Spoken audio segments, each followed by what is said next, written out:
ಲೈಫಲ್ಲಿ ಎಷ್ಟೋ ಜನ ನೋಡಿದ್ದೀರಾ, ನೀವು ಎಷ್ಟು ಸತಿ ಅಬ್ಸರ್ವ್ ಮಾಡಿರಬೇಕು. ಕಚ್ಚಡ ನನ್ನ ಮಕ್ಕಳು ಸಿಗ್ತಾನೆ ಇರ್ತಾರಲ್ವಾ, ಮಾಡೋಕ್ಕೆ ಕೆಲಸ ಇರಲ್ಲ. ಒಬ್ರ ರಕ್ತ ಇನ್ನೊಬ್ರು ಹೀರ್ತಾ ಇರಬೇಕು, ಇಲ್ಲಿದ್ರೆ ಅವ್ರಿಗೆ ಸಮಾಧಾನನೇ ಆಗಲ್ಲ ಅಲ್ವಾ. ಇಂಥರಿಂದ ಮೊದಲು ಓಡೋಗೋದು ಒಳ್ಳೆಯದು. ಇವತ್ತು ಸ್ವಲ್ಪ ನಿನ್ನೆ ಮತ್ತು ಇವತ್ತು ಸ್ವಲ್ಪ ಮನಸ್ಸಿಗೆ ಡಿಸ್ಟರ್ಬ್ ಆಗಿದೆ. ಅದಕ್ಕೋಸ್ಕರ ಸ್ವಲ್ಪ ಭಗವದ್ಗೀತೆ ಶ್ಲೋಕಗಳು ಬರೆಯೋಣ ಅಂತ ಕೂತ್ಕೊಂಡೆ. ಮನಸ್ಸಿಗೆ ಸಮಾಧಾನ ಸಿಗುತ್ತೆ. ಅದಕ್ಕೆ ಕರೆಕ್ಟಾಗಿ ಶ್ಲೋಕ ನನಗೆ ಬರೆಯೋಕ್ಕಾಗ್ತಿದೆ.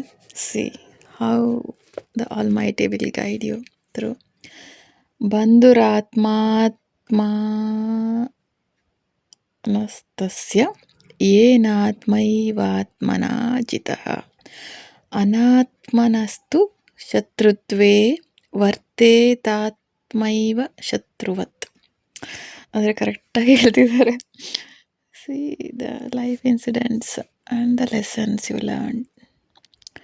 ನಮ್ಮ ಮನಸ್ಸನ್ನು ಹೀಗೆ ಬಂಧುವಾಗಿ ಮಾಡಿಕೊಂಡಾಗ ಅದು ನಮ್ಮ ಬೆಳವಣಿಗೆಗೆ ಪೂರಕವಾಗುತ್ತದೆ. ಸಿ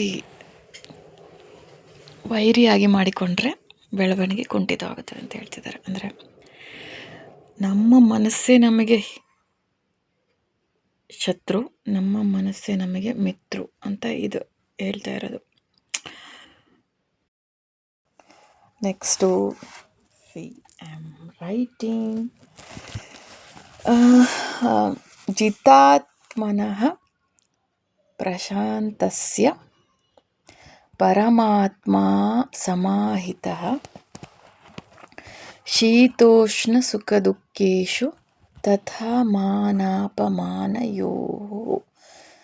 ಅಂದರೆ ನಮ್ಮ ಇಂದ್ರಿಯಗಳ ಮೇಲೆ ನಾವು ಹೆಂಗೆ ವಿಜಯ ಸಾಧಿಸಬೇಕು ಅಂತ ಹೇಳ್ತಿದ್ದ. ಇದು ಚಾಪ್ಟರ್ಸ್ 6 ಭಗವದ್ಗೀತಾ ಶ್ಲೋಕ number 7. When you make a victory on your senses. ಇವೆಲ್ಲ ಇದಾವಲ್ಲ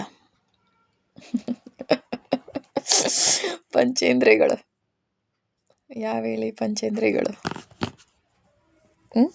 ಕಣ್ಣು, ಮೂಗು, ಬಾಯಿ, ಸ್ಕಿನ್, ಕಿವಿ, ಯಾವುದನ್ನ ಒಳಗೆ ತಗೊತಿದ್ದೀವಿ ಅನ್ನೋದು ಭಾಳ ಇಂಪಾರ್ಟೆಂಟ್ ಅಂತ ಅನಿಸ್ತಿದೆ.